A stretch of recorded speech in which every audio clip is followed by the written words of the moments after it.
Welcome,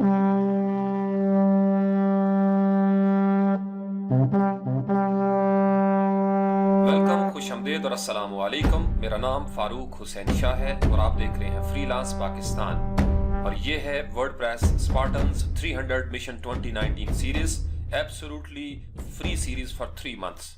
इसमें हम देखेंगे वर्डप्रेस के कोडेक्स को from scratch, theme development, plugin development, और हम कोशिश करेंगे कि हम उस स्टेज पे पहुंच जाएं कि थीम फॉरेस्ट जैसे प्लेटफॉर्म के ऊपर मेरे और आपके थीम जो हैं वो सेल होने के लिए पड़े हों और हम एक काबिल भरोसा डेवलपर बन सकें और लोग हमारे साथ रब्ता करें, रजू करें और ये कहें कि हाँ, ये जो स्पार्टन्स 300 सीरीज थी, इस ट्रेनिंग से गुजरने वाले लोग इस वक्त वर्डप्रेस के रिलायबल डेवलपर्स हैं। So without further ado, let's get started. Okay Spartans, task number 25 और आज हम बात करेंगे .htxs के हवाले से। चूंकि हमने वर्डप्रेस की 3 की फाइल्स के हवाले से ये एक सेशन शुरू किया था, इससे पहले हम 2 फाइल्स के बारे में बात कर चुके हैं, wp-config और robots.txt। wp-config जो है इसका वर्डप्रेस की कॉन्फ़िगरेशन के साथ ताल्लुक है, robots.txt इसका ताल्लुक है सर्च इंजन के क्रॉलर्स के साथ, बॉट्स के साथ और स्पाइडर्स के साथ। ये जो .htxs है, तीसरी फाइल हमारी लिस्ट में, ये बहुत इंपॉर्टेंट फाइल होती है। इसको आप SEO के लिए, स्पीड के लिए और सिक्योरिटी के लिए इस्तेमाल कर सकते हैं। ज़्यादातर इसका इस्तेमाल जो मैं करता रहा हूँ या नॉर्मली करते हैं लोग, वो रीडायरेक्शन के हवाले से है। क्लाइंट्स अक्सर क्या करते हैं कि वो होस्ट चेंज कर लेते हैं या सब डायरेक्टरी में कोई काम किया और उसको मेन डायरेक्टरी पे आप रीडायरेक्ट कराना चाहते हैं, तो htxs में आपने 1-2 लाइनों का कोड लिखना है और बूम, वो आपकी रीडायरेक्शन जो है वो हो जाएगी। इसके लिए हमारे पास वर्डप्रेस में प्लगइन्स भी मौजूद हैं। यही काम हम लाइव सर्वर पे जाके, जैसे GoDaddy है, ब्लू होस्ट है, तो उसके अंदर भी रीडायरेक्शन की एक फैसिलिटी मौजूद होती है। तो हम कोशिश करेंगे कि तीनों चीज़ें जो हैं वो डिस्कस कर सकें। बाकी जो वर्डप्रेस स्पार्टन्स 300.com के हवाले से मैंने स्पीड का इसके ऊपर एक तजुर्बा किया, काफ़ी मुझे इसमें सक्सेस हुई है, लेकिन मैंने आपको बताया कि बहुत सारी चीज़ें अभी चूँकि डेमो चल रही हैं, बीटा वर्जन है, तो मुझे इसके लिए मैनुअली ये काम करना पड़ा। तो एक वीडियो में मैं चूंकि आपको सारा प्रोसेस उस तरीके से नहीं दिखा सकता कि मैंने किस तरीके से किया होगा, लेकिन ये जो मैंने आपको फाइल सेंड की है, इसके अंदर पूरे स्टेप्स मैंने दे दिए कि कौन सा कोड जो है वो आप किस मकसद के लिए लगाएंगे तो वो आपकी स्पीड पे, ऑप्टिमाइजेशन पे फ़र्क पड़ जाएगा। फिर साथ मैंने बहुत सारे प्लगइन्स को भी यूज़ किया, लेकिन 100% परफॉर्मेंस जो है वो नहीं होती। जो इसकी पहली 3 टैब्स हैं, SEO को आप 100 कर सकते हैं, इसी तरीके से एक्सेसिबिलिटी को आप कर सकते हैं, बेस्ट प्रैक्टिसेस, ये 3 ऐसी टैब्स हैं लाइट हाउस में, गूगल के लाइट हाउस वर्जन में, जो आपकी 100% पे एक दफ़ा चली गई तो ये वहाँ पे स्टेबल रहती हैं। लेकिन जो परफॉर्मेंस है, इसके ऊपर 2-3 एलिमेंट्स जो हैं वो असरअंदाज होते हैं। GoDaddy या आपका ब्लू होस्ट या साइडग्राउंड या इन मोशन, जो भी आपका होस्ट है, वो उस वक्त किस पोजीशन में है, ब्राउज़र की क्या हालत है, नेट की स्पीड उस वक्त क्या चल रही है, और उसके बाद ये कि आपने जब चेक किया तो उस वक्त रश कितना है, ट्रैफिक कितनी आ रही है। तो ये सारे फैक्टर्स जो हैं ये मिलके उस परफॉर्मेंस की टैग को वेरिएशन जो है वो करवाते हैं। web.dev के अंदर आज भी इसका ये 3 टैब्स 100 पे है और परफॉर्मेंस की टैब जो है ये 98 पे है। ये आसान काम नहीं था, मुझे तकरीबन 4 से 5 घंटे मैनुअल जो है इसके लगे। GT मैट्रिक्स के ऊपर भी ये स्टेबल है उस दिन से 98-99%। और इसके अंदर मैंने इमेजेस को ऑप्टिमाइज किया। फिर ये चूंकि बिल्कुल एक छोटी सी सिंपल सी वेबसाइट है, इसके अंदर कोई खास चीज़ें भी मैंने नहीं डाली। जो मेन, मैं बड़ा हैरान हुआ इस चीज़ के लिए, मेन्यू जो है इसको मैंने गुम कर दिया वर्डप्रेस का। आप इसका बेसिक थीम यूँ समझिए, स्पीड एंड ऑप्टिमाइजेशन जो करने वाले नौजवान हैं, जितनी ज़्यादा चीज़ें आपकी कॉल होंगी, जैसे इसके अंदर मैंने पेज बिल्डर एलिमेंटर लगाया था, तो उसका मैंने एक बटन के ऊपर एक आइकन लगाया, छोटा सा एरो का निशान था कि जब कोई हवर करे तो वो बटन के ऊपर आइकन भी नजर आए। अच्छा, उससे क्या हो रहा था कि एलिमेंटर की पूरी CSS की फाइल जो है वो उठ के आ रही थी सामने फ्रंट एंड पे, तो वो लोड में इजाफा होगा, जाहिर बात है। फिर मैंने उसके लिए एक क्रिटिकल CSS का एक गुर जो है वो नया एक समझने की कोशिश की।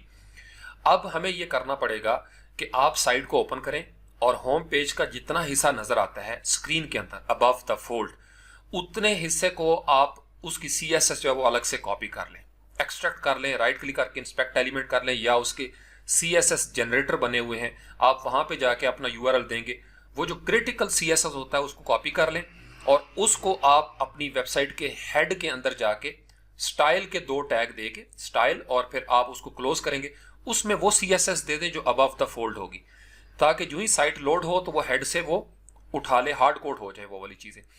लेकिन वर्डप्रेस के साथ ये प्रॉब्लम कहाँ पे आता है कि प्रीमियम थीम है, आप उसमें कोई चेंजेस करेंगे वो अपडेट होगा, वो चली जाएंगी, तो चाइल्ड थीम आपको बनाना पड़ेगा। जैसे मैंने 2017 के ऊपर वर्डप्रेस स्पार्टन्स के लिए चाइल्ड थीम पर बनाया तो स्पीड पे काफ़ी फ़र्क पड़ गया। फिर इसी तरीके से कैश के हवाले से बहुत सारी चीज़ें थी। ये जो फाइल मैंने आपको सेंड की है, इसको अगर आप पढ़ेंगे गौर से, और इसके अंदर मैंने स्टेप बाई स्टेप जो है वो चीज़ें दे दी हैं। ये डायरेक्टरी ब्राउजिंग सिक्योरिटी के लिए होता है। अगर आप इसको वर्डप्रेस की वेबसाइट पे भी पढ़ना चाहें तो बहुत ज़बरदस्त इसके लिंक्स जो हैं वो यहाँ पे मौजूद हैं। सिंपल आप इतना लिखेंगे .htaccess WordPress, तो ये कोडेक्स के अंदर से इस फाइल के बारे में मुकम्मल इंफॉर्मेशन है। ये वो है जो परमा लिंक के साथ हमारी नॉर्मल क्रिएट हो जाती है। अब इसके अंदर इसको समझना बड़ा ज़रूरी है। इफ़ मॉड्यूल्स यहाँ पे एक कंडीशन वो लगा रहा है। ये जो htaccess की फाइल है इसका ताल्लुक वेब सर्वर की कॉन्फ़िगरेशन के साथ है, अपाची की कॉन्फ़िगरेशन के साथ है।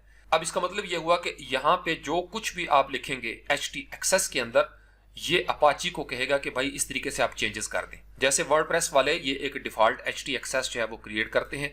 अब इसके अंदर जो फलसफा लिखा हुआ है इस स्टेज पे बहुत सारे लोगों के लिए नया होगा। आप इसको यूँ समझ लें, जो इस पे लिखा हुआ है, ये जो कोड नज़र आ रहा है कि अगर ये मॉड्यूल होगा, ये वाला आपको नज़र आएगा स्निपेट, तो फिर आपने इसके अंदर एक री राइट कर देना है। वो क्या करना है, सबसे पहले उन्होंने री राइट इंजन जो है उसको ऑन कर लिया, ये हमें भी करना पड़ेगा। फिर उसका एक बेस उन्होंने बना दिया, उसके बाद फिर रूल उन्होंने बताने शुरू कर दिए। यानी इस पे होगा क्या कि जब कोई पेज ओपन करने की कोशिश की होगी जो वहाँ पे मौजूद नहीं, तो index.php यानी वर्डप्रेस की जो मेन साइट है, होम पेज, वो ओपन हो जाएगा। तो बस परमा लिंक के साथ इतनी सेटिंग जो है वो हो जाती है। बाकी मल्टी साइट के हवाले से है, सब डोमेन, सब फोल्डर आपने कैसे बनाना है।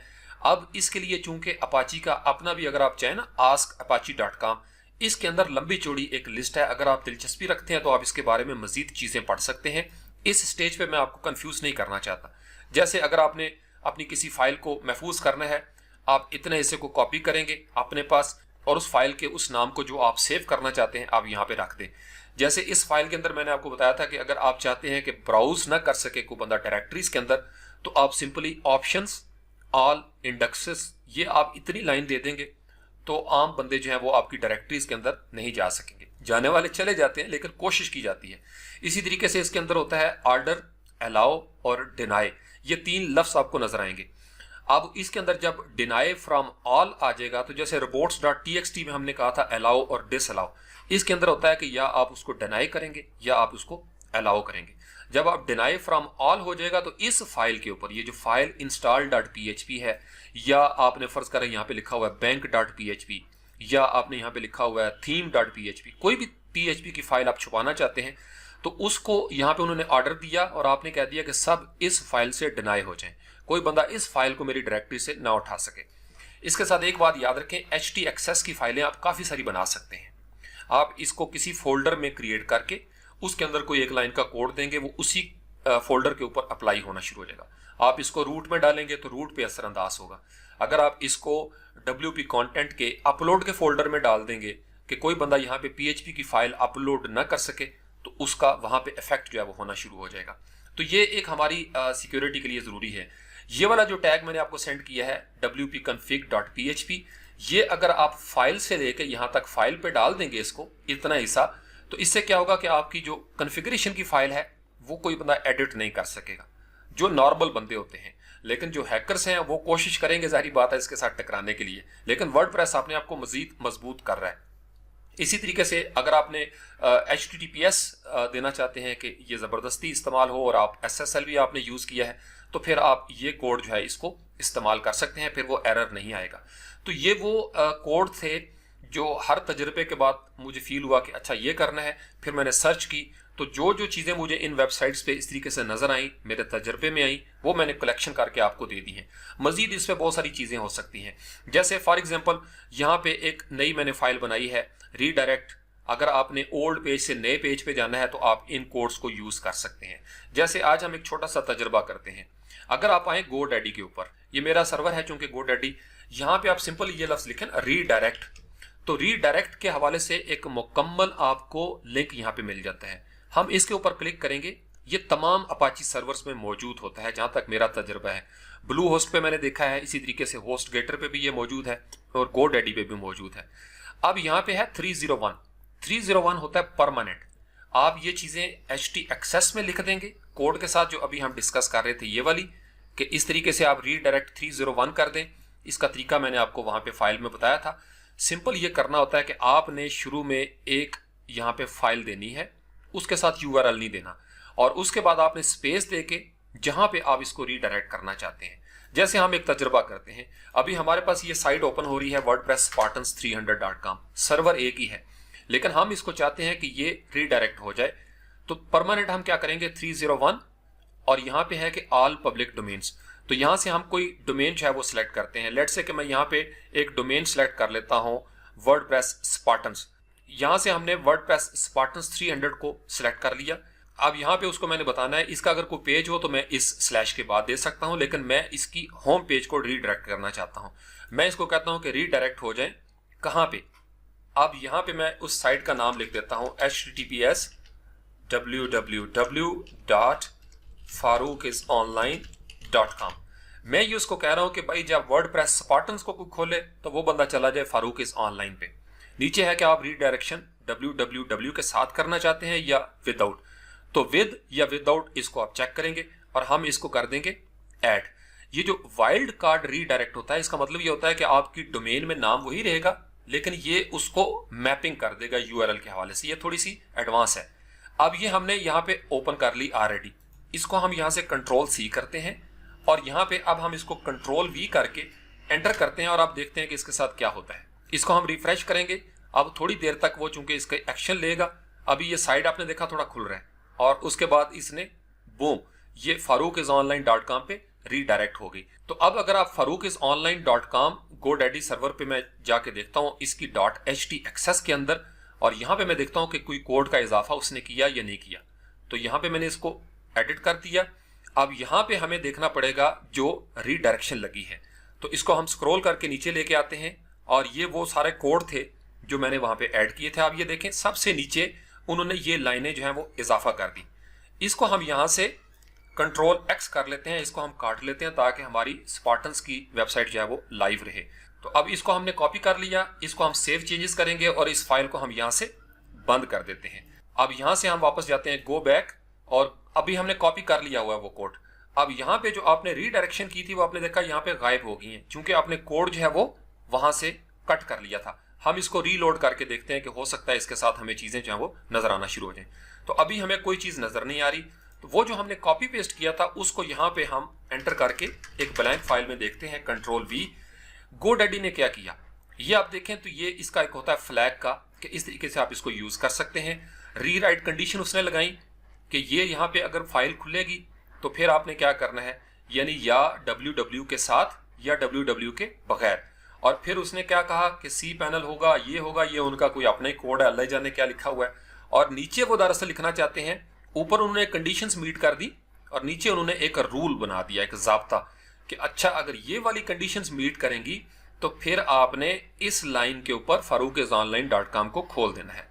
तो इसका मतलब यह है कि अगर आप इतना हिस्सा जो है इसको अपने पास कॉपी कर लें और मैनुअली अगर आप इसके अंदर फर्ज कर लें कोई और साइट का नाम लिख देंगे, यहाँ पे किसी और साइट का नाम लिख देंगे, तो आपकी रीडायरेक्शन जो है वो इजीली हो जाएगी। इस तरीके से भी ये बहुत सारे कोड जो थे वो मैंने निकाले थे। आप पहले ऑटोमेटेड अंदाज में करेंगे और मैनुअली जो है वो आप इस तरीके से इसको सेट कर सकते हैं।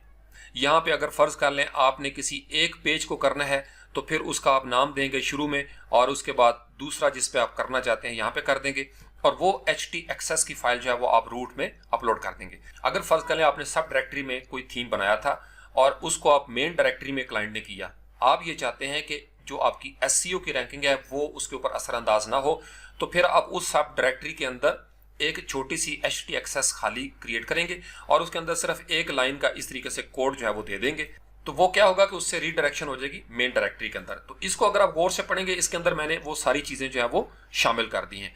प्लस इसी तरीके से है ये, अगर आपको एरर नजर आ रहा है डोमेन कुकीज के हवाले से, तो ये जो कोड है ये आप ऐड कर दें, क्योंकि ये पूरी की पूरी htaccess की फाइल मैंने आपको उस जिप फोल्डर के अंदर दे दी थी।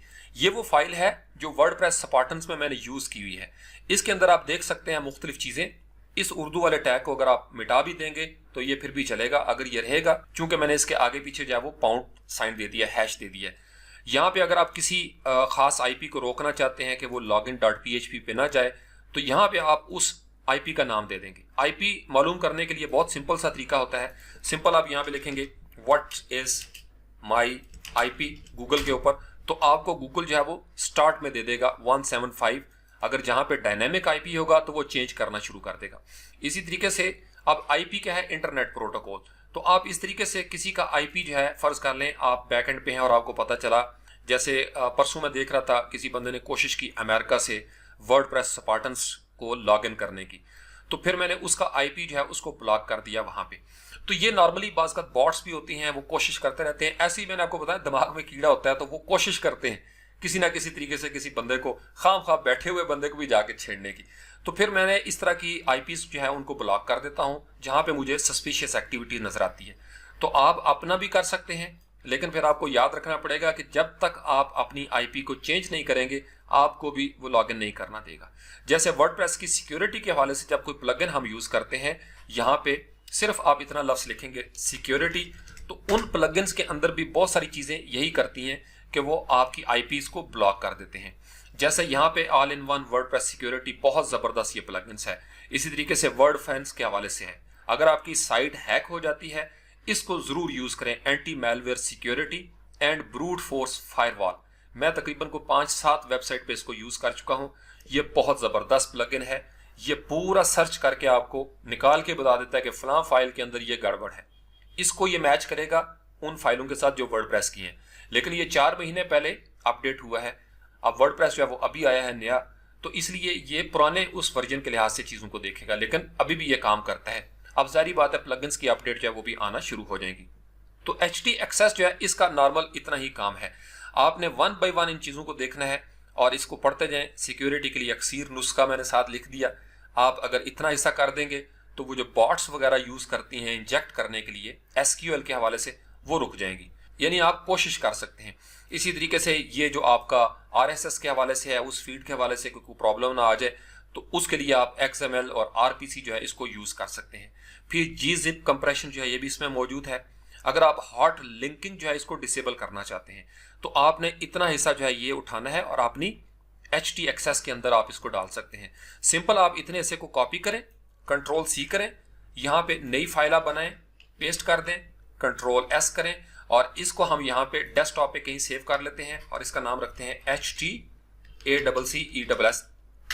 HTACCESS। इसका फायदा क्या होगा, हॉट लिंकिंग क्या होता है, ये आपके ज़हन में क्वेश्चन आ रहा होगा।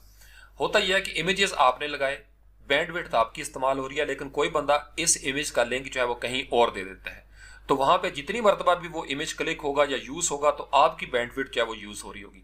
तो समटाइम्स लोग क्या करते हैं कि अपनी वेबसाइट का आगे चलाने के लिए आपको वो यूज कर रहे होते हैं, उसको कहते हैं हॉट लिंकिंग।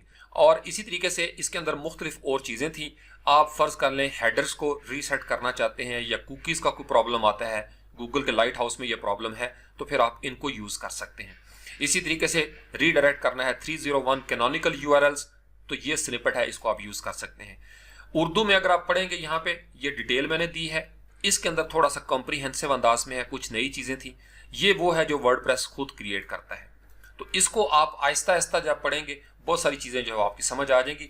मैं अभी ज्यादा जो है इसके डिटेल में नहीं जा रहा, फिर बाद में हम कोशिश करेंगे इसको अगले फेज में, क्योंकि अभी आज आपने बहुत लंबा एक जबरदस्त टास्क है, पूरी वेबसाइट बनानी है रात को 10 बजे। उसके लिए आप मसल शसल तैयार कर लें, चाय शाय का बंदोबस्त कर लें, और वो आपका आज पहले महीने का आखिरी ट्यूटोरियल होगा। कल हम इंशाल्लाह ताला मैं कोशिश करूंगा पहले माइग्रेशन का एक लगा दूं, और कल से हम कोडिंग की दुनिया में आ जाएंगे। कल से लेके फिर आगे जितने भी दिन हमारे होंगे HTML5, CSS3, जिसमें हम बड़ी एडवांस चीजें जो है वो सीखने की कोशिश करेंगे, जावास्क्रिप्ट और PHP। तो आप अभी मिजाज जो है वो बना लें। कल आपको एक ईमेल भी मैं कर दूंगा कि इस पूरे महीने में हमने क्या क्या किया, क्या क्या सीखा, आप कौन कौन सी जॉब्स जो है वो कर सकते हैं। ये सारी ईमेल जो है इंशाल्लाह ताला आपको कल हो जाएगी। आज मैं इसके बारे में रात को बैठूंगा, थोड़ी इसकी तैयारी करूंगा, लेकिन उससे पहले टास्क नंबर 26 जबरदस्त मेगा शो होगा इंशाल्लाह ताला। अपने दोस्तों को भी जो आगे पीछे हैं ग्रुप्स में भी बता दें, 10 बजे तैयार रहें। ये बिल्कुल मैंने स्केड्यूल पे आप कह दें कि लगा दिया हुआ है, अपलोड हो चुकी हुई है यूट्यूब पे, क्योंकि आप पहले से उसको शेड्यूल पे लगा सकते हैं। तो 10 बजे मिलते हैं इंशाल्लाह ताला। Thank you very much.